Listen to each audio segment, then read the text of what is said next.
지금 교회가 좀 이렇게 가두어진 것 같은 그런 현실 속에 있잖아요. 근데 교회가 가두어지지 않았던 때는 거의 없을 것 같아요. 그러니까 우리가 아무렇지도 않은 척 할 수는 없지만 또 지나치게 지금이야말로 매우 특별한 시간인 것처럼 생각하는 것도 우리가 어떤 답을 찾는 데 그렇게 썩 도움이 되는 것 같지는 않습니다.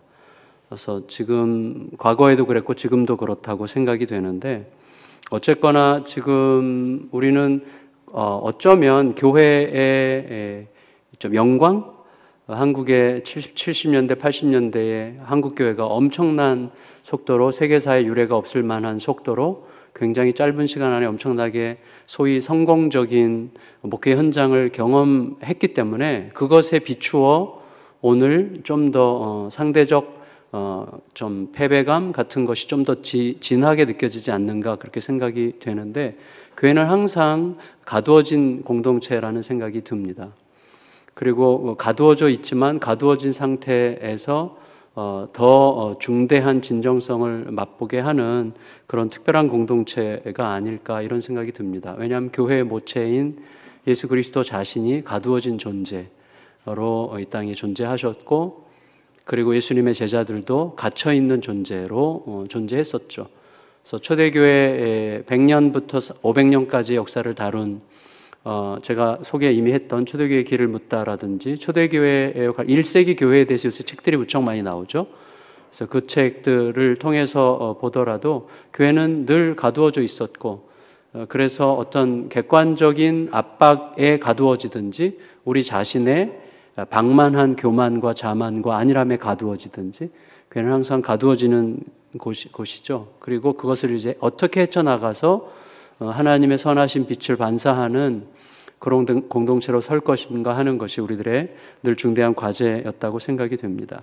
이때 항상 가두어진 상태 속에서 우리들에게 항상 필요한 것은 연결하는 힘이라고 저는 생각합니다. 연결하는 힘. 제가 연결이라는 단어를 이렇게 몇 번 사용했는데, 예를 들어서 변화산 아래에서 제자들이 굉장히 무능함을 드러냈죠. 그래서 귀신 들린 아이의 아버지가 아이를 데리고 와서 우리 아이 귀신을 좀 쫓아내달라고 이야기를 했을 때 제자들이 굉장히 용을 썼겠죠. 용을 쓴 이유는 얼마 전에 귀신 쫓아낸 경험이 있기 때문이죠. 예수님으로부터 권능을 받았고 권능을 시행했고, 권능이 시행되는 결과에 따라서 귀신들이 쫓겨나가는, 얼마나 흥분했던지 예수님께 막 신나서 보고할 정도로 굉장히 생생한 경험을 했던 터라 지금 굉장히 당황한 그런 상황 속에 있었겠죠. 근데 예수님께서 그렇게 하지 못한 것에 대해서 두 가지로 진단하셨죠. 믿음이 없는 세대여라고 얘기하셨죠. 믿음의 문제라고 이야기하셨고, 또 하나는 기도 외에는 이런 유가 나갈 수 없느니라, 이렇게 얘기하셨죠. 그러니까 믿음과 기도 이야기를 하셨어요. 근데 믿음과 기도는 결국 뭐죠? 하나님과 나를 연결하고 그동안 하나님께서 이루어 오셨던 이야기와 내 현실을 이어가는 거죠. 근데 우리는 무엇과, 지금 하나님의 사건과 나의 현실을 잇기보다도 나의 경험, 내게 쌓여있는 어떤 지식, 이런 것들에 의존하거든요. 그래서 경험이 일하게 하면 반드시 무능하게 되는 거라고 생각합니다. 근데 그 상황에서 예수님께서 그 아이의 아빠에게 약간 꾸짖듯이 말씀하시죠. 그래서 아이의 아빠가 하실 수 있으시다면 이렇게 물었을 때 예수님께서 야단치시죠. 근데 저는 오히려 그 아이의 아빠가 약간 이해되는 입장이었어요. 하실 수 있다면 이라고 유보적으로 말했는데 우리 모두가 그러지 않을까?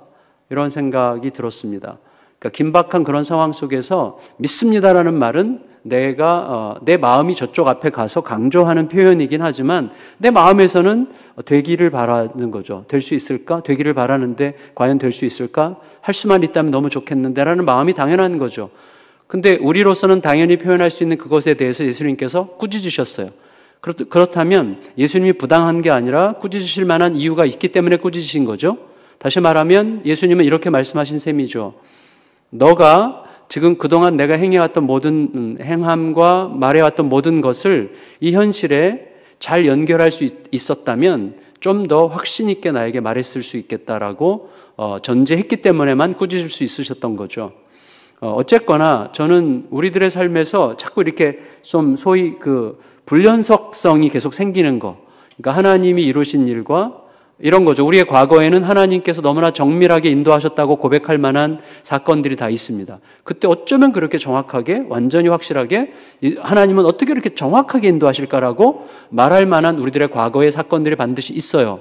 그런데 그 비슷한 상황을 다시 만나면 새로운 상황에서 그때 하나님이 기억나지 않아요. 사실은 인도하신 하나님이 인도하실 하나님이잖아요. 근데 인도하신 하나님과 인도하실 하나님은 같은 하나님이잖아요. 그럼에도 불구하고 우리들은 새로운 상황인 것처럼 또 대하죠. 또 혼란을 겪고 그리고 마치 안 될 수 있을 것 같은 어떤 그 좀 상당히 두려워하면서 불안에 휩싸이게 되는 것을 보게 됩니다. 그래서 저는 믿음과 기도를 여러 가지로 정의할 수 있겠지만 요즘에 저는 연결하는 것이다. 하나님과 나를, 하나님의 사건과 나의 현실을 연결하는 것이다. 이런 생각을 하는 거죠. 소위 반추하는 시간이 굉장히 필요한 것이죠. 사실은 저는 이렇게 제가 목회를 뭐 잘하건 못하건 간에 목회를 할 수 있을까라는 생각을 늘 했었어요. 이미 여러 번 말씀드렸지만 제 자신을 정직하게 들여다볼 때 너무 머리를 많이 쓰고 그리고 내가 지금 알고 있는 하나님으로는 목회 현장에서는 도대체 상대를 할 수 없겠다라고 느꼈어요. 목회 현장이 얼마나 두텁고 또 성도들의 삶이 얼마나 처절한데 나는 계속 머릿속에서만 맴도는 나의 하나님, 그리고 머릿속에서만 맴돌고 내가 생각하는 사고방식에 갇혀있는 하나님인 것 같은 느낌 때문에 굉장히 좀 힘든 시간들을 겪었어요. 그래서 이제 그때 꼼꼼히 이제 하나님은 일하실 때 한꺼번에 일하시잖아요. 어려움도 한꺼번에 오지만 일하실 때 하나님 막 몰아가면서 일하실 때가 우리 종종 있죠. 근데 그때 어떤 생각을 했는가 하면 나는 어떻게 부르심을 받았지? 이런 생각을 하게 됐습니다. 그러니까 저는 좀 태생적으로 조금 그렇게 태어났어요. 그래서 태생적으로 제가 태어날 때 보니까 전도관이었어요. 여러분 전도관을 모르실 거예요. 전도관이라고 지금 신천지 있죠.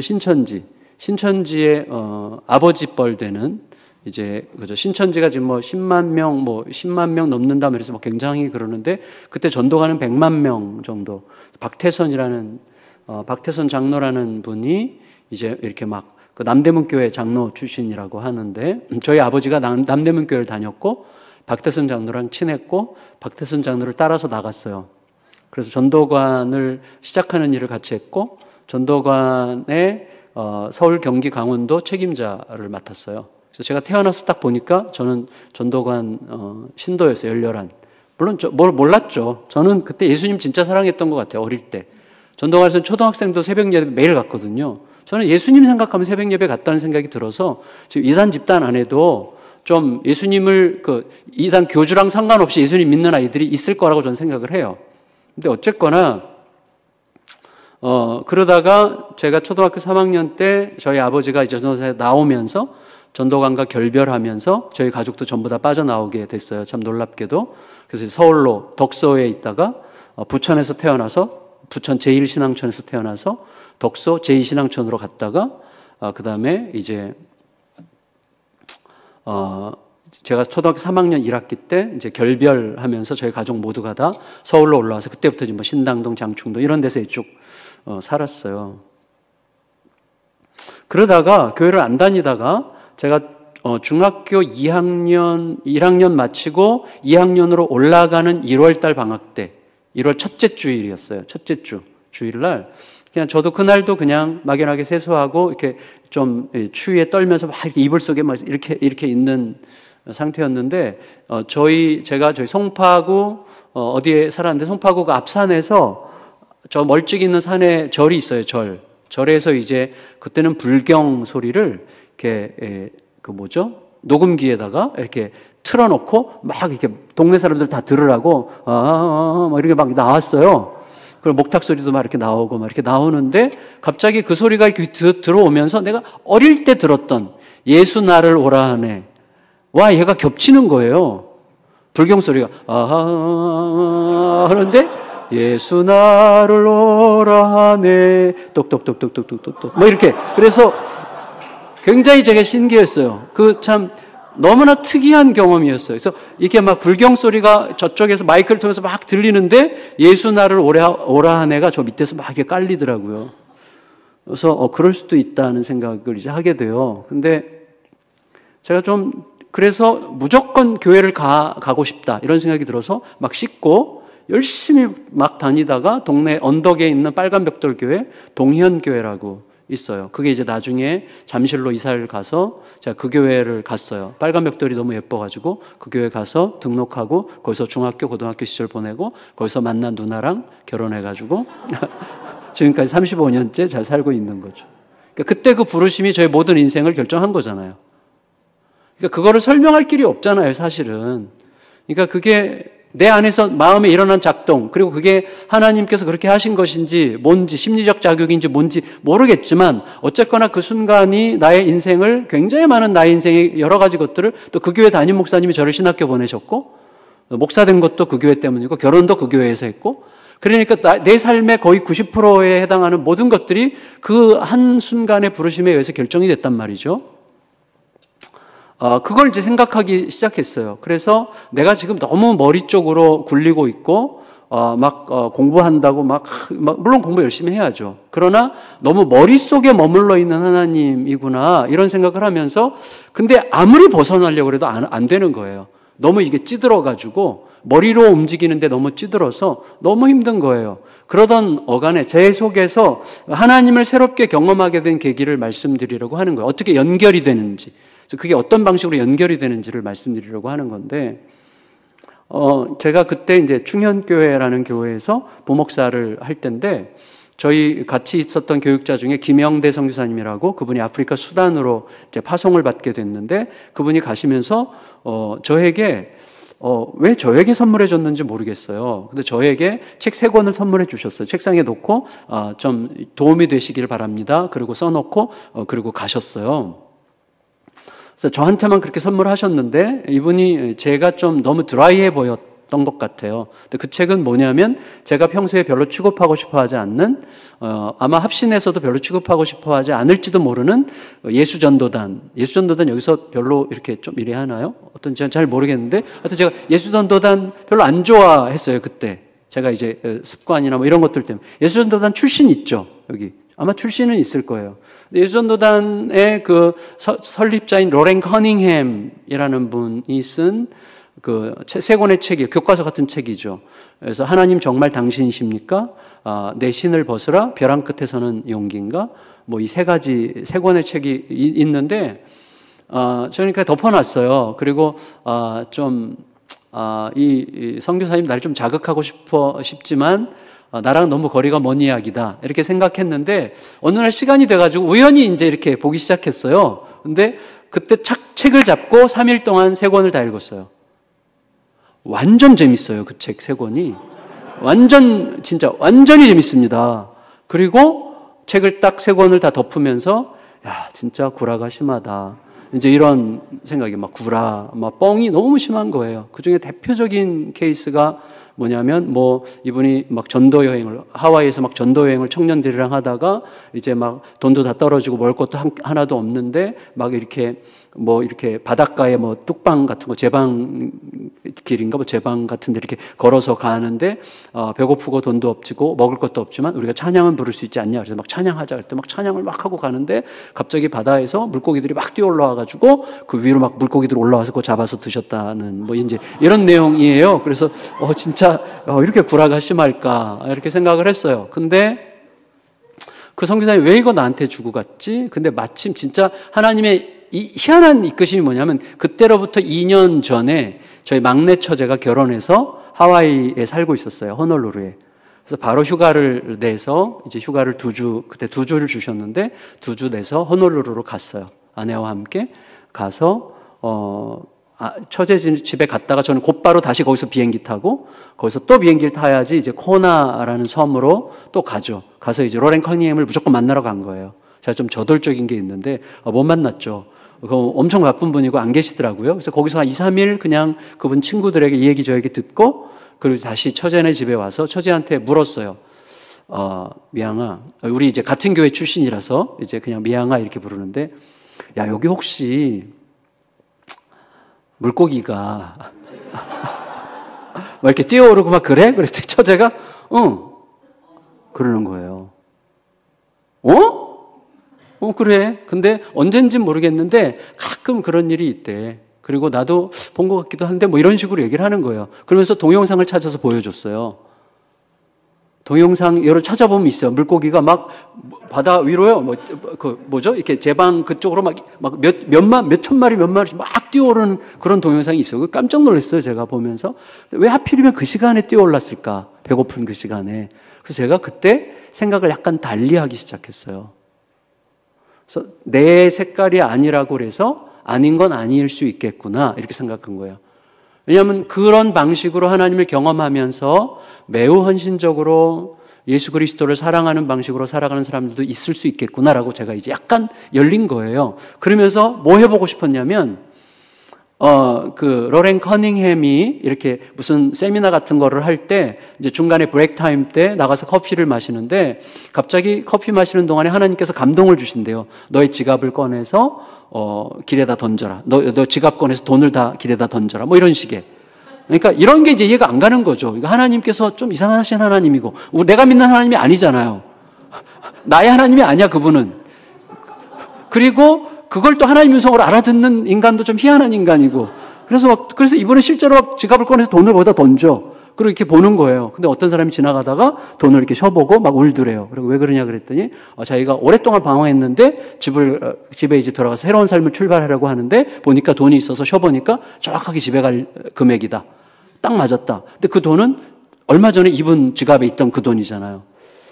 그거는 좀 한번 해보고 싶은 거예요. 그래서 제가 기도를 해서 하나님 저도 좀 새로운 하나님을 좀 경험하고 싶다고. 그러니까 나의 하나님이 굉장히 중요하지만 너의 하나님도 나의 하나님일 수 있는, 너의 하나님도 내가 충분히 인정할 수 있는, 물론 아무나 인정하면 이만희의 하나님을 난 인정할 수 없지만 그래도 우리 안에서는 좀 나와 색깔이 굉장히 다른 사람의 하나님도 좀 경청하고 들을 수 있는 좀 마음이 있으면 내가 목회를 하겠다. 왜냐하면 저희 교회도 그래요. 저희 교회 성도들 중에 많은 사람들이 왔다가 많이 떠나거든요. 이유는 간단해요.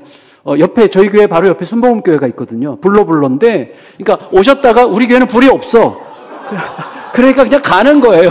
와서 뭐 열심히 목사님 이렇게 말 잘하는 것 같고 막 그러는데 듣다 보니까 불이 한 개도 없어. 그러니까 이제 옆 교회로 다 가요. 그런 분들이 많습니다. 그래도 저는 계속해서 그 불로도 내가 인정할 수 있는 마음을 좀 가지면 좋겠다. 그들의 하나님이 가짜는 아니잖아요. 그러니까 내가 그들의 하나님도 인정할 수 없을까? 이런 생각을 이제 한 거예요. 그러면서 한번 로렌 커닝햄처럼 해보고 싶었어요. 그래서 하나님, 저도 이제 내 지갑을 저희도 지갑 털라고 한번 저에게도 말씀해 주시면 감사하겠습니다. 그리고 이왕이면 지갑이 좀 두툼하지 않을 때 말씀하면 좋겠습니다. 이렇게 생각을 했는데, 그 해에 참 희한한 거, 그러니까 연결이 놀랍게 되는 거예요. 어떻게 되냐면, 그 해에 그 충영교회 청년부가 여름 수련을 하는데 주 강사를 교회가 리젝트 했어요. 주 강사를 굉장히 제가 볼 때 굉장히 훌륭한 분인데 담임 목사님 좀 이상한 분이었기 때문에 그분이 하여튼 너무 내로했어요. 너무너무 편협하게 십자가 복음 막 이렇게 하는데 그 십자가 복음이 율법이 되는, 십자가 복음도 율법이 될 수 있다는 진리를 제가 깨달았는데 그때 아주 너무 좁게 막 이렇게 얘기를 했는데, 그러니까 이제 이 사람 안 돼 이래가지고 거절을 하니까 청년부가 너무 당황하니까 몇 주밖에 안 남았으니까 저한테 이제 할 수 없이 부탁을 해가지고 제가 갔는데 그때 제가 잘했나 봐요. 그래가지고 그 CD가 그때는 CD가 이제 강남에 있는 교회들이 막 돌거든요. 그게 사랑의 교회로 가가지고 사랑의 교회에서 청년 1부, 청년 3부, 청년 6부, 대학부, 대학 1부, 대학 3부, 대학 6부 가고, 그다음에 이렇게 하여튼 그때 제가 굉장히 이제 청년 사역이 된 거예요. 그 계기가 돼가지고. 그래갖고 6, 7월부터 한 12월까지 무척 많이 집회를 했어요. 진짜 무척 많이. 그리고 불행하게도 사례비가 너무 많이 쌓였어. 그리고 이제 근데 이거를 어떻게 하는가? 그래서 이제 계속 이제 기도를 하는데 저는 전혀 그런 쪽이 머리가 없는 사람이니까 아무리 기도해도 잘 안 되더라고요. 저는. 근데 12월 달에 정말 의외의 일이 있었어요. 12월 달에 새벽에 기도하는데 저희 지금 우크라이나 사태가 났는데 저희 신대원 동기 중에 김병범 선교사님이라고 계세요. 그분이 와이프가 우크라이나 자매랑 결혼을 했는데 거기서 선교로 갔는데 저랑 신대원 다닐 때 전혀 친하지도 않았고 우리 그룹도 아니었고 대화를 한 적도 별로 없고 그냥 얼굴만 대략 아는 분인데 놀랍게도 12월 달에 눈만 감으면 생각나는 거예요. 눈만 감으면 그분이 자꾸자꾸 떠오르는 거예요. 김병범 선교사. 계속 떠올라. 처음에 몰랐어요. 근데 며칠 그렇게 반복되다 보니까 여기에 보내라나 보다 이렇게 생각한 거예요. 여기에 보내라나 보다. 그게 이제 처음 저에게는 너무나 신선하고 새로운 경험이었어요. 그래가지고 바로 이제 은행에 가가지고 그 어마어마한 돈을 이제 다 보냈어요. 보내는데 진짜 완전히 시원하더라고요. 보내고 나니까 돌아오는 길이 너무너무 마음이 시원해요. 동시에 너무너무 섭섭해. 이게 두 가지가 동시에 있어요. 너무 시원하고 너무 섭섭한 이게 두 가지가 있는 거예요. 근데 정말 저의 삶에 있을 법하지 않은 일이 그 다음날 생긴 거예요. 그 다음날이 12월 31일이었어요. 12월 31일. 아침에 새벽에 막 기도를 하는데요. 제가 그때는 안산 동산교회로 이제 옮겼어요. 안산 동산교회로 이제 교회를 옮겨갔는데 김인중 목사님의 그 열정과 그 뜨거움에 반해가지고 저에게 없는 막 뜨거운. 그래서 저도 그분과 함께 안산 성시화 이걸 해서 막 열심히 기도했어요. 새벽마다. 근데 갑자기 막 안산 성시화 막 기도를 하는데 어디서 어떻게 들었는지 저도 모르겠어요. 근데 들렸어. 여러분 그런 경우 있죠? 어떻게 들렸는지, 귀로 들린 것 같지는 않은데 하여튼 어디서 들렸어. 근데 어떻게 들렸는지 모르겠어. 배에서 들렸는지, 어디서 들렸는지 모르겠어. 근데, 야, 정갑신, 너 오늘부터 돈 걱정하지 않고 살 거다. 저에게는 진짜 너무나 생생한 거예요. 그래서 저는 이렇게 생각했어요. 내가 듣고 싶은 말을 들었구나. 그러니까 내가 듣고 싶은 말을 내가 나에게 했구나. 그러니까 내가 듣고 싶은 말을 내가 나에게 했구나. 이 속된 것 같으니라고. 이렇게 생각을 한 거예요. 왜냐하면 성시화 기도하면서도 돈 생각하고 있었으니까. 그렇게 생각을 한 거예요. 근데 집에를 가서 이제 9시에 출근하려고 그러는데, 제가 그때 12교구 담당이었고, 9교구라고 하는 교구가 교회 바로 앞에 있는데, 그 9교구 사는 집사님, 백명숙 집사님이라는 분이 전화를 했어요. 목사님 오늘 꼭 뵈야 되겠습니다. 왜요? 저를 왜요? 그랬더니 꼭 봅시다. 그래가지고 저녁 때 만났어요.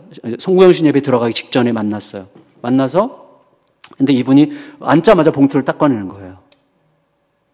목사님, 제가 틈틈이 조금씩 모은 건데 그렇게 큰 돈은 아닌데 이거를 어디다 쓸까요? 계속 질문하는데 얼마 전부터 계속해서 목사님이 생각나는 거예요. 제가 그게 부임한 지 5개월밖에 안 됐을 때예요. 5개월.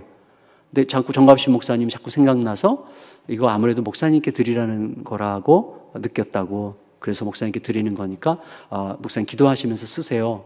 그런데 제가 너무 깜짝 놀랐죠. 그래서 집사님 어차피 절 주셔도 제가 이거 교회 헌금을 해야 되니까 목사님 사람들이 혹시 오해하지 않도록 그냥 절 줬다 치고 교회에다 헌금하시면 어떨까요? 라고 마음에도 없는 소리를 정말 멋있는 척하면서 했어요. 진짜 마음에 없는 소리거든요. 그런 거는. 네. 그렇게 말할 때는 뭐냐면 그 집사님이 무슨 말씀이세요? 라고 말하기를 기대하면서 그런 말 하는 거예요. 그래서 집사님한테 그래서 직접 하세요. 그랬더니 진짜 이 집사님이 너무 놀랍고 감사하게도 무슨 말씀이세요? 그랬어요. 무슨 말씀이세요? 저는 목사님께 드리라고 감동을 받았으니까 목사님이 알아서 하시면 됩니다. 이제부터 목사님 몫입니다. 그거 놓고 가는 거예요. 와, 진짜 얼마나 감사한지. 그래가지고 이분이 가자마자 너무 궁금해. 얼마가 들었을지 너무 궁금해. 그래서 이분이 가자마자 이렇게 봉투를 보니까 수표가 2장 들었는데 하나는 500만 원짜리고 하나는 1000만 원짜리였어요. 제가 1500만 원. 제가 굉장한 사람입니다. 제가 부목사로 부임하자마자 5개월 만에 성도로부터 1500만 원을 받아본 대단한 목사예요. 그래서 제가 너무 두려워가지고 김인중 목사님 찾아갔어요. 찾아가서 자초지종을 쫙 얘기했더니 우시는 거예요. 우셔. 와, 우리 교회 이렇게 훌륭한 부목사님이 왔구나. 이래서 우는 줄 알았더니 그게 아니고 이분이 왜 우셨냐면 교회가요 커지어도 빠듯합니다. 그때 안산동성교회가 막 한참 부흥할 때 한 8,000명, 어른이 한 8,000명 이렇게 막 치고 올라갈 때인데 학교화죠. 학교에 막 엄청나게 쏟아부어야 되고 학교에 뭐 하는 일이 워낙 많으니까 너무너무 빠듯하고 계속 힘드신 거예요. 그런데 12월 달 내내도록 마음에 담겨진 농어촌교회 목사님 5분이 너무 많이 가슴이 아파가지고 떠올랐는데 하나님께 기도했대요. 하나님 1,000만 원만 주시면 이분들 200만 원씩 드리면 너무 좋을 것 같습니다. 너무 좋을 것 같습니다. 이렇게 기도하셨다는 거예요. 근데 12월 31일에 1,500만 원이 온 거예요. 그러니까 이분이 하나님이 기도를 들으셨구나. 그래서 너무 감격스러워서 우셨던 거예요. 그래서 저에게 500만 원을 돌려주시는 거예요. 그러니까 김인주 목사님 진짜 훌륭한 분입니다. 이분이 나눠 쓸 줄 아는 분, 이거 진짜 대단히 훌륭한 분이죠. 그래서 그날로 저랑 친구가 됐어요. 저보다 15살 많으신 담임 목사님이셨는데 지금 저희 교회 협동 목사님이세요. 안산동산교회 원로 목사 겸 저희 교회 협동 목사. 그래서 5주차 될 때는 주일 예배를 저희 교회 와서 설교를 하시고 지금 뭐 목사님이 요청하셨어요. 형이라고 불러. 그래갖고 좀 형님 이렇게 하면서 그렇게 지내요. 근데 그날로 이제 확 열린 거예요. 마음이. 근데 제가 그때 굉장히 신선했어요. 제 속에서. 그래서 제가 알게 됐어요. 그때부터 지금까지 계속 그때가 2000년이니까 지금 22년 됐잖아요. 22년 동안 돈 걱정합니다. 근데 돈 걱정에 지배당하지 않아요. 그리고 알았어요. 돈 걱정하지 않을 만큼 돈을 많이 주겠다는 뜻이 아니라 돈의 문제가, 돈의 이슈가 생길 때 너가 이겨낼 수 있는 힘을 갖게 될 거야. 그런 의미라는 것을 제가 느끼게 됐어요. 그래서 어쨌거나 제 속에서 그 하나님의 그 스펙트럼이 상당히 넓어지게 된 거예요. 그래서 누군가가 헨리 블랙컵이라는 침례교 목사님이 그런 얘기 했는데 God-sized work라고, 하나님 크기의 일. 하나님의 크기의 일은 내 안에 계신 하나님의 크기가 결정한다는 거죠. 그러니까 우리의 하나님이 너무나 협소하다는 거예요. 그래서 하나님을 좀 더, 그렇다고 너무 과잉 상황화가 돼도 안 되겠고 지나치게 열어도 안 되겠지만 내 안에서 계속해서 하나님을 끝없이 겸손히 이렇게 배워가려고 하는 태도가 얼마나 중요한가 하는 것들을 점점 더 이렇게 생각을 하게 되는데, 어쨌거나 저는 이 엘리사의 이야기를 이제 그런 의미로 이제 보고 싶은 거예요. 우리가 엘리사의 이야기를 우리 개혁주의 신학으로 이렇게 걸러서 보기도 하지만 엘리사를 통해서 나타나는 이 희한한 사건들. 자, 우리가 이게 지금 기름 따른 이 사건, 우리 다 아는 사건이잖아요. 너무나 희한하지 않습니까? 그러니까 우리는 100% 지금은 이런 일이 절대 일어나지 않을 거라고 확신하고 이 본문을 읽잖아요. 저도 그렇게 말하면서도 안 믿어요. 이런 일은 없을 거예요. 그러나 그 일이 물리적으로 똑같이 일어나지 않더라도 그거에 준하는 일들은 얼마든지 일어날 수 있는 거죠.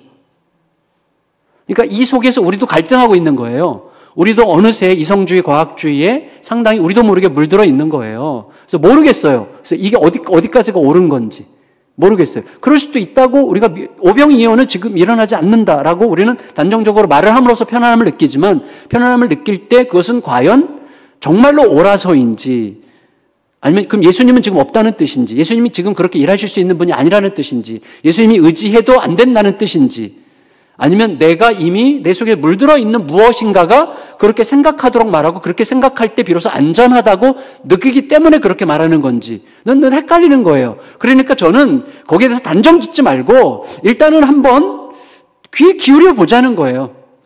저는 그래서 이제 오늘 엘리사의 이야기를 통해서 지금 기적을 얘기하라는 건 아니고 교회 공동체는 어떤 공동체였냐 하는 거죠. 이것을 저도 조금 복음적으로 해석하려고 하면서 좀 더 완화시켜서 우리에게 적용하려고 하는 건데, 일단 오늘 본문의 시대도 오늘 우리가 살아가고 있는 시대 이상으로 굉장한 혼돈의 시대였죠. 그러니까 바알교가 지배한 시대였잖아요. 그것을 상징적으로 보여주는 사건이 뭡니까? 엘리사가 선지학교 교장으로 취임할 때 그 어간에 어떻게 됐어요? 베델에서 엘리사 대머리라는 말은 이제 좀 저주하는 말이라고 하잖아요. 거짓말장이, 사기꾼, 뭐 이런 의미라고 하더라고요. 그래서 꺼져라, 떠나라, 너 같은 거 우리 애한테 필요 없어. 뭐 이제 이런 식으로 이제 막 조롱하잖아요. 그때 이제 암콤 2마리가 나와가지고 42명을 찢어 죽였잖아요. 그러니까 죽은 애들만 42명이면 암콤 2마리가 42명을 죽일 동안 도망친 애들도 많겠죠. 그러니까 최소한 100명 이상이 집단으로 엘리사를 쫓아오면서 조롱을 한 거죠. 그러니까 이것은 집단 배교의 한 증상이었죠. 그러니까 그 당시에 선지자 학교 자체가 굉장히 초라한 공동체였고, 그리고 완전히 바알 종교화된 세계에 갇혀서 굉장히 힘든 초라한 시기를 보내고 있던 그런 시대였죠. 그런 시대에 그 공동체 안에서도 더 초라한, 그리고 어디 기댈 곳이 없는 한 가정의 이야기죠. 그래서 이게 이제 교회, 이 선지 학교를 교회라고 본다면, 교회 공동체라고 본다면, 그 교회 공동체 안에서 굉장히 어려운 일이 생겼는데, 이 신학생 중에, 두 아들을 둔 부부가 있어요. 아마 10대쯤 됐을 것 같은데, 10대쯤 된 두 아들을 둔 부부가 있는데, 당대 배경을 고려하면 한 30대 초반쯤 되지 않았을까요? 이렇게 예측해 보는데, 그 신학생 부부가 이제 두 아들과 함께 살았는데, 이 사람이 어떻게 신학생이 되기로 결정했는지 배경이 있겠죠. 그러니까 배교의 시대에 신학생이 된다는 것은 가난과 죽음을 각오한다는 뜻이죠. 그러니까 굉장한 선택을 한 거죠. 이 자매도 그런 남자에게 시집간다고 하는 것도 엄청난 믿음의 결단을 한 거죠. 굉장한 믿음의 결단을 했어요. 그리고 엄청난 희생적 결단을 한 거죠. 여러분들도 어떤 배경이 다 있어서 여기 계신 거잖아요. 여러분을 여기에 있게 하신 하나님의 어떤 이야기가 있는 거죠. 그 이야기를 듣고 싶은 마음이 굉장히 많지만 거기는 어떤 굉장히 드라마틱한 혹은 아무나 여기 올 수 있는 건 아니잖아요. 내 삶의 상당히 많은 부분들을 포기해야만, 혹은 어떤 것들을 접어야만, 그리고 다른 가능한 많은 선택들을 내가 내려놔야만 할 수 있는 하나의 선택을 한 거잖아요. 하나의 선택을 위해서는 하나의 선택을 위해서 다른 모든 가능한 선택들을 다 포기하는 거잖아요. 근데 거기에는 어떤 이야기가 있죠. 이 부부를 생각해 보세요. 이 부부는 그 시대, 그러니까 배교의 시대, 선지자가 된다는 것은 죽음을 각오할 만한 시대, 그리고 지극히 가난해야 되는 시대죠. 초라해지는 시대죠. 지극히 작은, 그리고 바알 종교가 이제 메이저가 됐기 때문에 약간 섹트같이 느껴지는 아주 마이너 그룹 안으로 들어가는 그런 시대죠. 그러니까 근데 엄청난 결단을 한 거죠. 그러니까 신학생이 됐다는 것과 그의 아내가 됐다는 것, 두 아들을 낳아서 키우면서 엄청난 가난을 이렇게 감수하면서 그 길을 걷고 있는 거죠. 근데 죽어요, 남자가.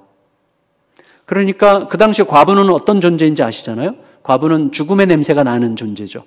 그래서 남편이 없고, 그러니까 가뜩이나 신학생이니까 생계의 수단이 별로 없었던 가정에서 그나마 그 남편도 죽은, 그리고 남편이 남겨준 건 뭐예요? 두 아들이지만 두 아들을 책임질 수 없는 가난도 함께 남겨줬고, 두 아들을 빼앗길 만한 빚을 남겨줬고, 그리고 두 아들을 빼앗김으로써 일생 저주와 절망 속에 살아야 될 가능성만 남겨주고 남편이 떠난 거죠. 그런 상황 속에 지금 처해 있는 이 가정이죠. 너무나 안타깝죠. 그런데 이 상황에서 이제 새로운 회생이 생기는 거죠. 새로운 회생의 빛이 어떻게 옵니까? 기억에서 시작됐죠. 기억. 어떤 기억이죠? 남편이 속했던 공동체를 기억해요. 이 자매가. 사실은 의지할 데가 거기밖에 없었을지도 모르겠죠. 일가 친척도 누구도 도울 사람이 없고, 혹은 일가 친척이 있더라도 도울 만한 사람들은 바로 여기다 라고 생각했기 때문에 이제 선지자 공동체를 찾아가서 엘리사에게 자기 집안 사정을 소상하게 이야기를 하죠. 그래서 제가 사실은 교회에 대해서 묵상할 때 이 부분을 묵상하게 됐어요. 그래서 이것도 이제 큐티 할 때 묵상하게 됐는데, 교회는 어떤 공동체냐? 신자들로 하여금 어떤 처지에 있든지 간에 나에게는 공동체가 있다는 것을 알려주는 공동체여야만 그게 교회구나라는 생각을 이제 하게 됐습니다. 오늘날에는 너무나 좀 이것과 좀 거리가 좀 있게 느껴지지만 그래도 시대 탓을 하면 안 되죠. 저는 가끔 이런 생각을 해요. 우리가 다음 세대에 대해서 얘기를 많이 하잖아요. 다음 세대, 젊은 사람들 교회 다 떠나고, 청년, 청년들 교회 떠나고, 청년 되면 다 교회 떠나고 막 이런다고 하는데, 우리 시대에 내부 고발자가 나온 거예요. 내부 고발자. 팀 켈러라고 생각해요, 저는. 팀 켈러는 내부 고발자예요. 아니다. 시대가, 물론 시대를 우리가 어느 정도 생각할 수도 있고, 시대를 전혀 무시할 수는 없지만, 그러나 시대가 아무리 드라이해도 예수 그리스도의 복음이 어떤 방식으로 선포되느냐에 따라서 회의론자들과 그다음에 20, 30대 젊은 전문가 엘리트들, 그리고 교회에 대해서 경멸했던 사람들도 복음 안으로 얼마든지 들어올 수 있다는 것을 객관적으로 보여준 인물 중에 대표적인 사람이 팀 켈러죠. 맨하탄 한복판에서 20, 30대 회의론자들, 똑똑하고 자기 존재감이 충만한 사람들을 상대로 그리스도의 복음을 아주 매우 설득력 있게 전달을 했을 때 사실은 단지 논리로 그들이 들어온 건 아니죠. 성령께서 그런 방식으로 사람들의 마음을 움직일 수 있다는 가능성을 우리에게 보여준 거죠. 근데 어쨌거나 교회는 그래서 여전히 요새 왜 이렇게 초대교회 이야기가 많이 쏟아져 나오는가를 생각해 보니까 하나님이 우리 시대에 필요해서라고 저는 생각해요. 그래서 열심히 탐독하고 있는데 저는 저희 교회도 초대교회로 돌아가자를 이렇게 말로 초대교회라는 단어는 쓰지 않아요. 너무 좀 부끄러워서. 초대교회라는 말도 이미 너무 식상했기 때문에 초대교회 이렇게 하지 않고 우리의 본질로 어떻게 돌아갈 것인가를 계속 이제 고민하고 있는데 저는 가능하다는 것을 점점 느끼게 돼요. 교회가 너무 커지면 곤란하겠지만 그래도 가능해요. 예를 들어서 저희 학교는 지금 한 200명 정도 공동체거든요. 선생님들 한 20, 30명, 우리 아이들 한 170, 80명 이렇게 해서 200명 공동체인데 그게 가능하더라고요. 그래서 우리 아이들에게 있어서 우리 교수님들께서 그런 얘기를 했는데 우리 아이들을 부모들이 협박하는 제일 효과적인 방법은 뭐냐면 너 그러면 학교 안 보낸다예요. 너무너무 학교를 사랑해요. 선생님들을 너무너무 사랑해. 선생님들이랑 아이들이랑 이 친밀도, 이 공동체성이라는 건 굉장히 깊어요. 이게 가능하다는 거를. 그래서 그게 교회에도 이렇게 영향을 함께 끼치는 거예요. 같이 이렇게 가는 것을 느끼게 됩니다. 저는 제가 우리 합동신학 대학은 어떤지 모르겠어요. 근데 저는 약간 좀 이렇게 좀 열어놓고 보려고 하는 쪽이어서 좀 어떨지 모르겠는데 예를 들어서 우리들 교회다. 아까 낮에 우리들 교회 부목사님이 저한테 뭐 추천서 받는다고 찾아왔었는데 우리들 교회 같은 경우 저는 조금 논쟁의 여지가 있다고 생각합니다. 그럼에도 불구하고 한국 교회가 잃어버렸던 굉장히 중요한 고백적 공동체에 대한 치열한 추구, 고백적 공동체. 제가 왜 거기에 끌렸는가 하면 제가 전통적인 교회에 개척하기 전 그 교회에서 목회할 때 장로님 아들 중에 하나가 자살했거든요.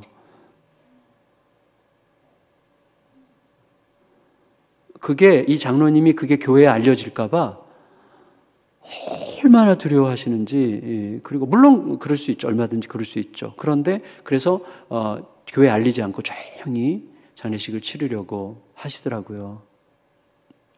이것도 참 쉽지 않은 이슈예요. 굉장히 쉽지 않은 이슈인데 저에게는 물론 정돈이 되어 있지만 이게 어떤 식으로 이렇게 디베이트 거리가 될지 모르기 때문에 사실은 제 속에 있는 것은 솔직히 얘기하지는 않겠고 근데 어쨌거나 저도 우울증 환자였기 때문에 약간 이해하는 입장이에요. 그런데 그것을 제가 막 공적으로 이래야 됩니다 이렇게 말할 수 있는 것은 아니라고 생각해요. 왜냐하면 저의 개인적인 경험에 의해서 저는 그런 식으로 생각하게 되는 거니까. 근데 어쨌거나 제가 그 교회를 경험하면서 웬만하면 막 자랑할 만한 것들, 그러니까 교회가 나이가 들어가면 점점 더 교회가 나이가 들어가면 전통적인 교회는 성공한 사람들 자식 자랑할 것이니까 교회가 종교화되는 건 뭐죠? 종교?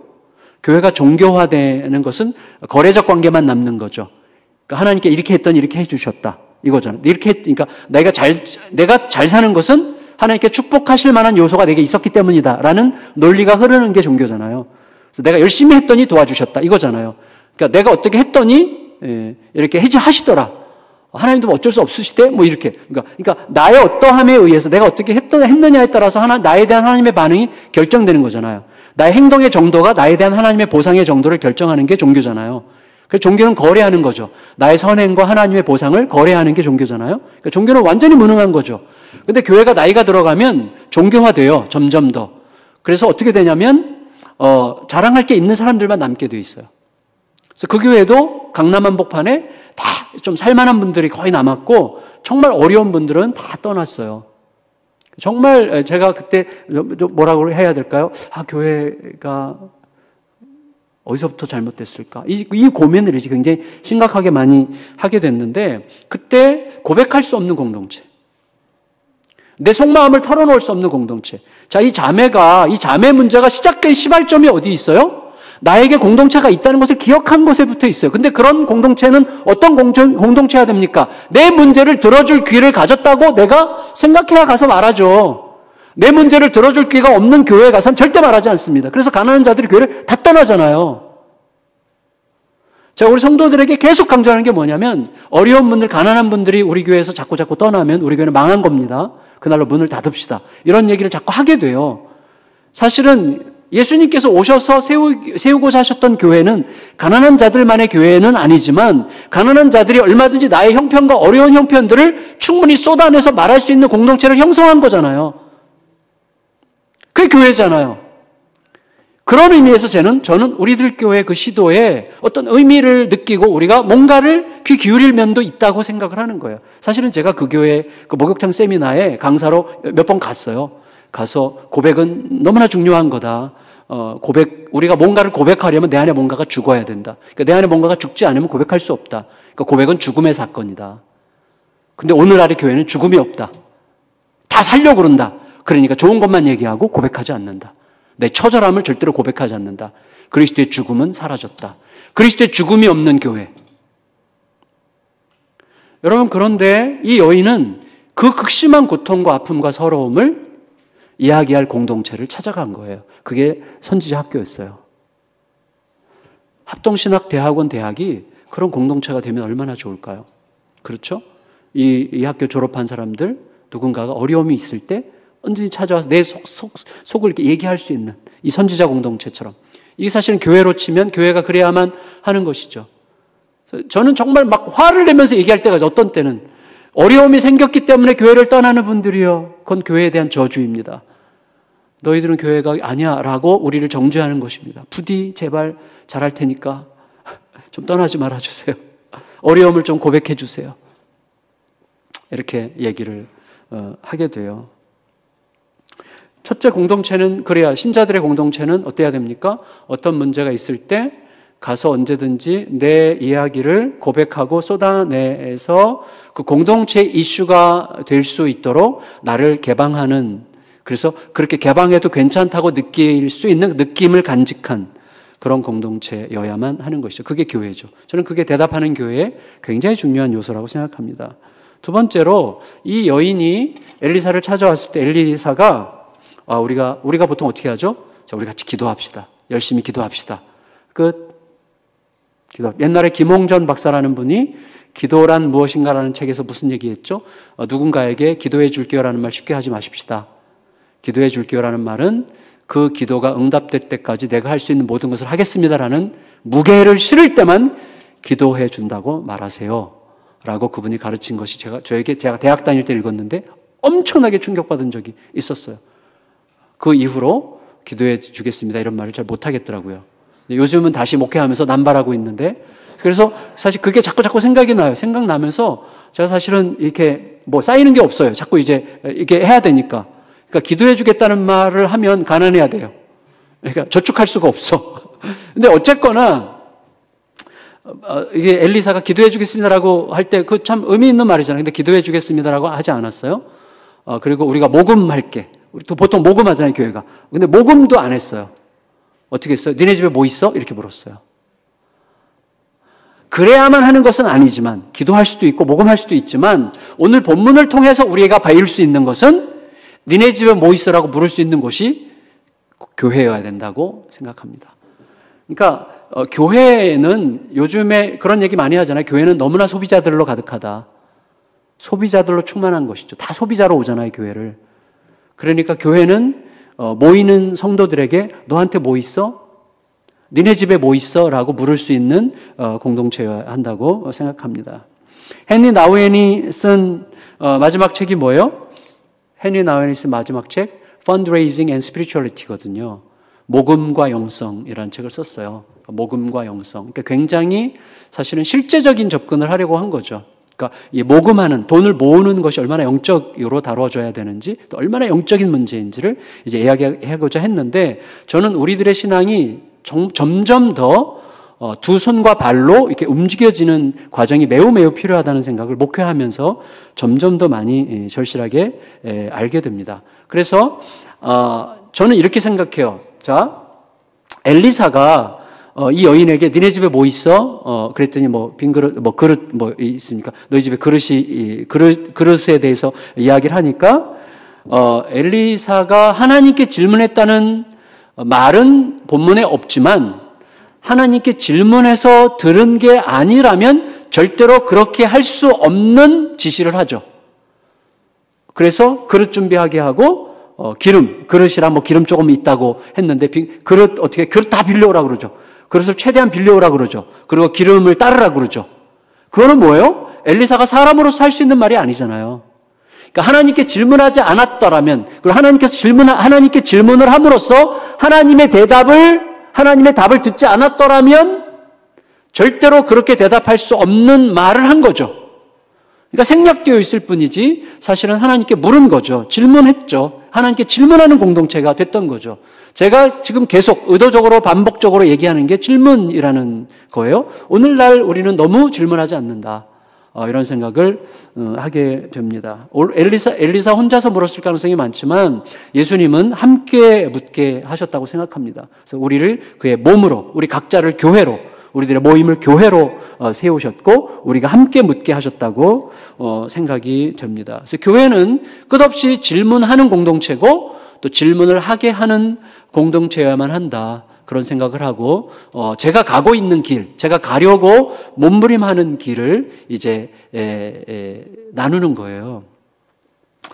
이제 개척 초기부터 하나님께서 제가 말씀드렸잖아요. 제가 하도 머리로 기획력으로 촘촘한 프로그램으로 작전을 잘 짜가지고 하는 목회에 능수능란하다고 스스로 착각을 했는데 이게 얼마나 저주스러운가를 깨닫고 아무것도 하지 않기로 결정하고 하나님께 질문하고 대답만 하는 방식으로 가기로 결정을 하면서 제자훈련도 꼭 그렇게 했어요. 제자훈련을 저희는 1년 반을 하는데 1년만 할 때 마지막 2주간을 남겨놓고 함께 기도합니다. 기도하면서 이렇게 해요.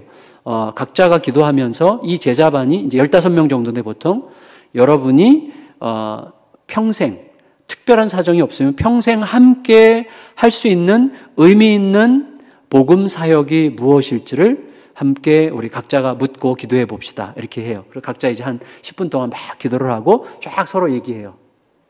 또 기도하고 서로 얘기해요. 그러면서 이제 막 토론을 해요. 토론하면서 이제 하나를 정해요. 그래서 제가 처음 제자훈련할 때 그 제자반 중에 한 팀이 15명이 기도를 하면서 뭘 정했는가 하면 우리 동네에 청소년들이 이렇게 많은데 청소년들을 위해서 뭔가 청소년들에게 좋은 문화를 하나 만들까요? 이렇게 제안을 했어요. 한 권사님께서. 그랬더니 몇 사람이 좋겠네 그랬는데 자기가 낸 의견이 아닌 사람들은 가만히 있었어요. 그래서 그럼 이거 놓고 다시 한번 기도해 봅시다. 이거 놓고 정말 겸손하게 기도해 봅시다. 이게 우리가 여러분들이 평생 같이 하면 좋겠는 거면 우리 같이 동의하면 어떨까요? 그래서 같이 기도를 하고 끝나고 어떨까요? 그랬더니 대부분이 좋겠다고 이렇게 다시 그래서 합의를 해서 결정을 했어요. 그러면 어떻게 진행을 할까요? 그랬더니 그 권사님이 길거리 농구대회를 합시다. 이렇게 제안을 했어요. 길거리 농구대회를 제안을 했더니 길거리 농구대회 하려면 이제 토론을 막 하다 보니까 이제 우리 화성에 있는 사람들에게 공개 광고를 하고 우리 중고등 학생들 5명이 한 팀이 돼서 모이면 걔네들을 대상으로 시상도 어떻게 하고 밥도 어떻게 먹이고 체육관을 어디 빌리고 이런 걸 했어요. 그러니까 15명 한 공동체가 길거리 농구대회를 딱 하니까 이제 모금을 해야 되잖아요. 그러니까 거기서 권사님이 먼저 제가 100만 원 내겠습니다 하니까 몇 사람 이렇게 냈어요. 그러니까 그걸로 모자랐어요. 그러니까 교회에다 요청을 해서 교회가 나머지 모자란 금액을 후원을 했어요. 교회가. 그래서 이제 거의 그때 한 400~500만 원을 가지고 제1회 길거리 농구대회를 이 제자반 한 팀이 열은 거예요. 광고를 했어요. 광고를 했더니 19개 팀이 참가 신청을 했어요. 19개 팀을 모아놓고 이제 거기서 이제 오리엔테이션도 하고 얘네들이 다 알아. 교회가 한다는 거를. 우리는 말을 안 해도 다 알아요. 그래서 이제 저 선물도 장학금 이런 거 막 준비하고 해가지고 식사도 정말 좋은 걸로 해가지고 멋있게 예선전, 리그전에서 결승전에서 딱 마쳤어요. 마치고 나니까 이분들 속에 뿌듯함이 생기는 거예요. 그러면서 이게 이제 교회 안에 퍼지면서 이게 발전해서 이제 저희 지금도 하고 있는 풋살 대회, 청소년 풋살 대회를 지금도 매년 해요. 풋살 대회를 하고, 그러니까 교회 안 다니는 청소년들과 교회 다니는 청소년들이 섞여서 이제 하는 거죠. 풋살 대회하고, 그러면서 청소년들을 위해서 좀 더 어떻게 뭘 해볼지 없을까? 그게 발전해가지고, 그 학교마다 기도 모임이 생겨가지고, 5개 학교에 기도 모임이 들어가고, 또 걔네 기도 모임 하는 애들을 중심으로 애들이 몰려와가지고, 저희 교회가 다운타운에 카페가 하나 있는데, 카페를 청소년 카페로 만들어가지고, 거기 애들이 모여서 아주 싸게 음식을 먹게 하고, 그 다음에 금요일은 컵라면 데이. 금요일은 무조건 하루 종일 아무 때나 와도 혼자서 20개 먹어도 되고 100개 먹어도 되고 컵라면 막 이렇게 쌓아놓고 컵라면을 무료로 제공을 해요. 한 달에 한 번씩은 치킨, 피자 이런 걸 막 성도들이 도네이션 해가지고 해요. 그럼 거기에 막 애들이 막 100명, 200명 이렇게 막 모이는 거예요. 그때 이제 선생님들이 다니면서 이제 애들 대화도 하고 상담도 하고 이러면서 그러면서 이거를 좀 더 체계적으로 하자. 그래서 블루핀 미니스트리라고 또 누가 제안해서 블루핀 미니스트리라는 청소년 드림청 꿈꾸는 청소년 해서 단체를 만들고 이거를 또 뭐 사회복지로 등록을 하고 그리고 그 다음에 경기도 꿈의 학교랑 연결을 해가지고 그래서 뭐 1년에 몇 천만 원씩 지원을 받아서 또 우리 또 도네이션 하고 무리사 하고 이러면서 저희 지역 청소년들 안에 꿈이 생기는 거예요. 자, 생각해 보세요. 제가 연결이라고 제가 계속 말씀드렸죠. 모든 사역이 하나님 앞에서 다 그런 건 아니겠지만 사심 없이 이렇게 순수한 마음으로 기도하면서 하나님께서 듣고자 하면서 시작한 작은 일이 이렇게 연결하면서 그게 어디까지 갔냐면요. 지금 이 일이 어디까지 갔냐면 청소년 사역이 이렇게 펼쳐지니까 어느 날 갑자기 그런 얘기를 제가 설교 중에 잠깐 한 것을 압구정동에 있는 소망교회 권사님이 들었어요. 설교를 우연히. 그리고 우리 동네에 자기가 가지고 있는 땅이 있어. 3,500평이. 그래서 저희 교회를 찾아왔어요. 3,500평 땅을 주고 싶다고. 땅을 주셨어요. 그래서 저희가 냉큼 받았죠. 근데 사실은 원래 OM이라는 선교단체에 주려고 했는데 뭐가 잘 안 맞아서 안 줬다가 저희 교회로 주기로 오셔서 오자마자 저희가 받았어요. 받고 땅을 주기로 약속하고는 3개월 있다가 넘어왔는데 약속한 다음 주에 그 탁구 선수 양용자 선수랑 또 박지현 감독이라고 지금 청소년 대표팀 감독인데 두 분이 찾아왔어요. 그래서 기도를 하는데 자기들의 평생의 꿈이 장애우들과 이주민들과 청소년들을 위해서 우리 탁구 전용 체육관을 만들고 그렇게 해서 청소년 다음 세대 선교, 장애인 선교, 이주민 선교를 하고 우리나라 이주민 중에서 국가대표를 만들고 또 장애인 중에서 패럴림픽 나갈 국가대표를 만들어서 그걸 기반으로 해서 선교하고 싶어서 탁구 전용 체육관을 짓고 싶어서 그 사역을 하려고 하는데 기도했는데 하나님께서 자꾸 화성으로 가라 그래서 화성 어디로 갑니까? 그랬더니 예수하나님교회를 가라. 그래가지고 저희 교회를 찾아온 거예요. 그분들은 또 자기들의 어떤 스토리가 있겠죠. 근데 그게 땅을 주기로 한 다음 주였어. 그 얘기를 했더니 너무 잘 됐다. 그래서 지금 그걸 추진하고 있어요. 추진. 그래서 지금 큰 아주 공사가 이제 되려고 하는데 그래서 저는 계속 그 얘기하는 거죠. 어제 아침에 제가 말씀드린 것처럼 내 일이 아니죠. 하나님 이거 제 일 아니에요? 계속 얘기하죠. 저는 계속 버텨요. 제 일 아닙니다. 주님의 일입니다. 그래서 저는 이렇게 딱 하고 이렇게 그냥 보는 거예요. 근데 하나님이 놀랍게 사람들을 보내시고 우리나라 최고의 기독교 펀드레이징 하는 분이 있어요. 최영호 대표라고. 도움과 나눔 대표. 서울대학교 서울대병원, 연세대학교 연세대병원, 아주대 여기 병원 이런 데 보통 2천억, 3천억씩 모금하는 프로젝트를 쫙 짜가지고 그걸 진행해 주는 분이 저희 교회에 붙었어요. 그래서 그분이 자기가 돕고 싶다고 붙었어요. 그래서 이분이 200억 모금하는 일을 도와주려고 지금 하고 계세요. 이제 코로나만 풀리면 바로 진행이 될 거예요. 그러니까 하나님이 희한하게 이렇게 이루어 가시는 것을 느껴요. 이거 너무 뽀겼죠?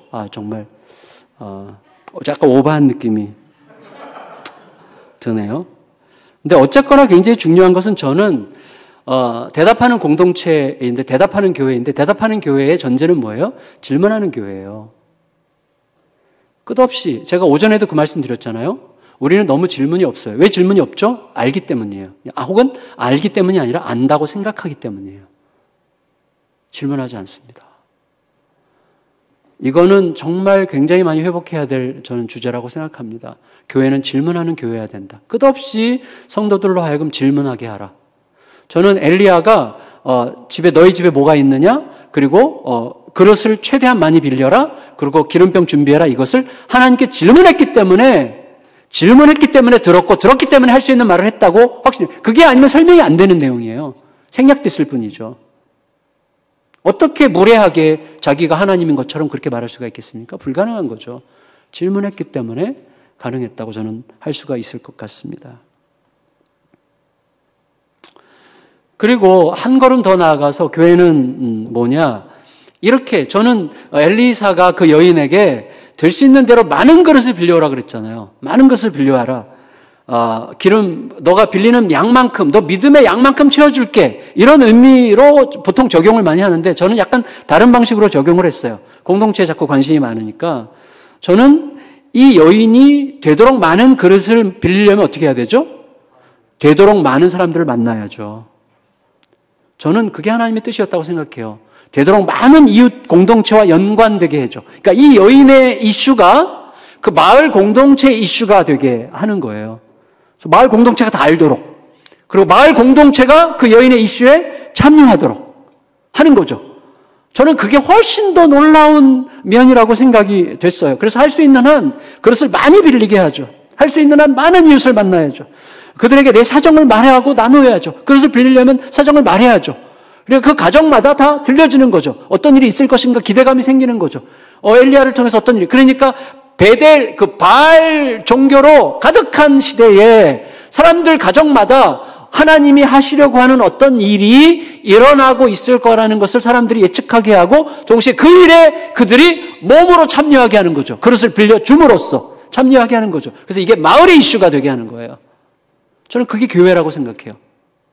제가 굉장히 좀 놀라워하는 교회 중에 고신측 교회 중에 당진에 그 동일교회라고 있어요.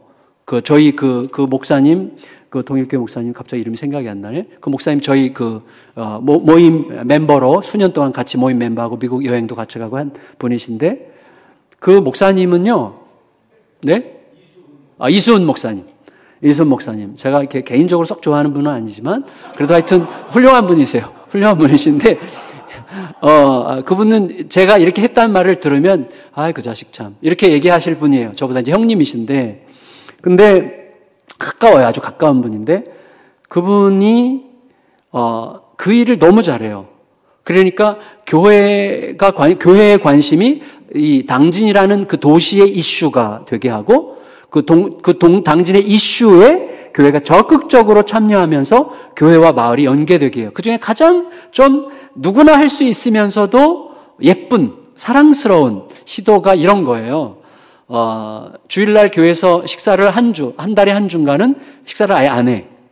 아마 아시는 분들 계실 거예요. 한 달에 한 주인지 얼마씩은 식사를 안 해요. 그리고 성도들에게, 지금은 성도들이 꽤 많은데 성도들에게 다 그 도시, 당진시에 있는 각 식당에 가서 식사하라고 해요. 교회가 식사 제공 안 하고 식당에 가서 식사하는데 규칙이 있어요. 성도들이 식사를 가서 딱 할 때는 기도를 간절히 하고 그 다음에 주문을 할 때 그 서빙하는 분을 2번 이상 부르지 않는다. 한 번 부른 거로 충분하고 더 부를 일이 있으면 본인이 직접 가서 가져온다. 이런 거.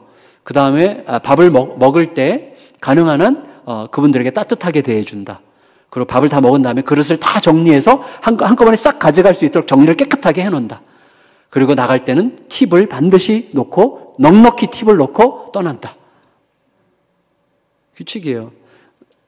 아주 얄팍한 전도 전략이라고 생각할 수도 있지만 얄팍한 전도 전략이 아니라 그 마을 사람들에게 하나의 어떤 이렇게 함으로써 식당에 있는 사람들에게 격려를 주고 위로를 주고 우리 마을이 이렇게 살만한 곳이구나라는 것을 알게 하는 그런 운동을 하는 거예요. 그래서 교회의 이슈와 마을의 이슈가 분리되지 않아요. 그 대표적인 케이스가 나주 혁신도시에 저희랑 같이 이제 복음운동하는 박영주 목사님이라고 계시는데 젊은 목사님인데 이분이 나주에 이제 개척을 했고 거기에 5개 교회가 연합을 했어요. 작은 교회들, 개척교회들 5교회가 연합을 해서 우리가 비록 작지만 우리가 할 수 없는 것은 아니다. 우리가 할 수 있는 것을 가지고 도시와 소통을 하자. 그래서 어떻게 했는가 하면 5교회가 모여가지고 우리가 이 Will Love 나주가 빛가람이거든요. Will Love 빛가람이라는 잔치를 하되 교회 이름을 절대 내지 말자.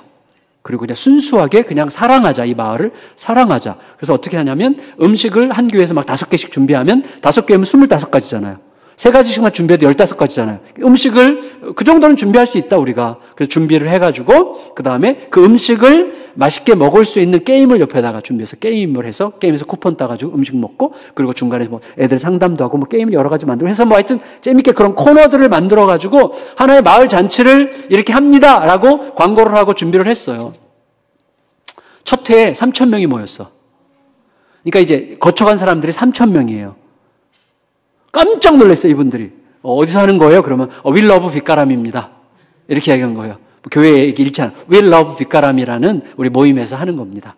이렇게 하고 했어요. 그 다음 해 8,000명이 모였어요. 그 다음 해 13,000명이 모였어요. 그래서 그 도시의 경찰서, 소방관들도 자기네들이 할 수 있는 거 뭐 밴드 뭐 이런 거 참여하고 막 하고 옆에서 운동도 이제 하고 막 계속 늘어나는 거예요. 그래서 마을 사람들이 함께 참여하는. 그래서 코로나 때문에 2년을 못 했는데 이제 아마 올해 연말이나 내년에 이제 4회인가를 할 거예요. 그래서 제가 그 자료를 다 받았어요. 그래서 저희는 We Love 향남을 하기로 저희 동네 목회자 16개 교회가 연합을 했어요. 저희 교회는 뒤에 서포트하고 그 중에서 이렇게 센터, 아동 센터 하는 분이 이제 의장을 맡아가지고 이제 그분이 이제 나서서 하고 우리 서포트하고 그렇게 했는데요. 놀랍게도 그 얘기를 듣고 저희 동네에 저희가 인구 이제 7만 명이 됐는데 인구 7만 명 동네에 주민자치단체가 33개야. 주민자치단체 33개를 총괄하는 사무총장이 찾아왔어요, 저를. 같이 합시다. 그래가지고 이게 마을잔치가 되는 거예요. 저희가 몇 년 전에 우리 화성에 이제 이주민들이 워낙 많으니까 이주민 월드컵을 했거든요, 저희가. 6개국. 이주민 월드컵. 그래서 세터민, 한국, 태국, 뭐 베트남 뭐 해가지고 6개국 이주민 월드컵을 했는데 그때 삼성이 후원을 했어요. 저희가 이제 뒤에서 그 후원 따내는 사람들이 있어가지고 삼성이 후원을 했는데 작년에는 현대가 후원하기로 해가지고 저희가 삼성, 현대, 기아 자동차가 다 화성에 있어요.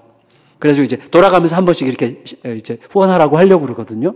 그래서 이제 10개국을 목표로 하려고 해요. 그 얘기도 듣고 그것도 이제 저희 향남의 주민자치단체와 연합해서 교회들이 함께 하는 거예요. 그래서 마을의 이슈가 되는 거예요. 그렇게. 그러면 어떻게 되냐면 결국은 이게 교회가 하는 것을 다 알아요.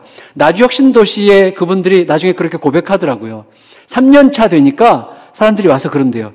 교회에서 하는 거라며요? 다 안 돼. 아무도 말 안 했는데 교회에서 하는 거라며 다 알더래요. 그리고 하는 말이 이런 교회들은 우리 도시에 얼마든지 있어도 좋겠어요. 그게 최고의 찬사 아닙니까? 이런 교회는 우리 도시에 얼마든지 있어도 좋겠어요. 이게 오늘날 교회가 들을 수 있는 최고의 찬사가 아닐까요? 저는 엘리사의 이 방법이 참 의미 있게 느껴졌어요. 그래서 뭐 개인의 이야기로 막 내가 믿음의 분량만큼 채우신다 이런 차원이 아니고 이 한 가정의 이슈가 하나님은 공동체 이슈가 되게 하셨고 공동체 이슈가 마을의 이슈가 되게 해서 모든 마을을 다니면서 마을 사람들이 전부 다 참여하게 하는데 참여한 정도는 내가 해서 된 거야 라고 말할 수 없는 정도죠. 나는 여러 사람들이 빌려준 그릇 중에 하나만 빌려줬을 뿐이지만 하지만 참여했죠. 참여했으니까 의미 있죠. 그러나 내 공로를 내세울 수는 없죠. 그러니까 주님만 남는 그런 놀라운 방식으로 하나님은 하나님의 일을 행하시는 거죠. 그래서 저는 교회만큼 너무나 특별하고 놀랍고 신선한 공동체는 없다는 말이 완전히 사실이라고 믿습니다. 그거는 식상한 옛날 얘기가 아니에요. 얼마든지 지금도 가능한 이야기라고 확신하고 저는 우리 지역에서 우리 작은 7만 도시 마을에서 그 일을 해보고 싶은 거예요. 그리고 그 일이 어느 정도는 조금씩 이루어지고 있는 중이에요. 바라기는 여러분 이제 졸업하고 목회 현장으로 갈 때 하나님은 살아계시고 그분을 아시고 그리고 그분은 모든 것을 기억하시고 이루신다는 사실이 우리가 고백하는 여기서 고백했던 그 모든 것이 거기서도 사실이라는 사실을 절대로 의심치 말고 그분에게 귀 기울여 대답하고자 할 때에 우리들은 교회를 통해서 마을이 새로워지는 일에 얼마든지 참여할 수 있다는 사실을 기억하고 그 일에 함께 뛰어드는 아름다운 사역자의 길을 걸어가시기를 예수님의 이름으로 축원합니다. 존귀하신 주님, 은혜를 감사드립니다. 우리 귀한 지체들과 함께 나눈 이 말씀 우리 안에 허락하셨사오니 이 말씀 가슴에 담고 하나님의 뜻을 받들어 아름답게 섬기며 하나님 우리 한 사람이 하나님이 세우신 너무나 소중한 교회들인데 한 사람 한 사람이 그리스도에게 귀를 기울이고 듣고자 하고 오직 순전하게 대답하고자 할 때 하나님이 이루어 가시는 아름다운 일들을 계속 보게 하시고 그리하여 하나님의 사건이므로 하나님께만 오직 영광 돌려드리는 그리하여 진실로 자유로울 수 있는 아름다운 사역자의 길을 걸어가는 우리 모두가 되게 하여 주시옵소서. 예수님의 이름으로 기도합니다. 아멘.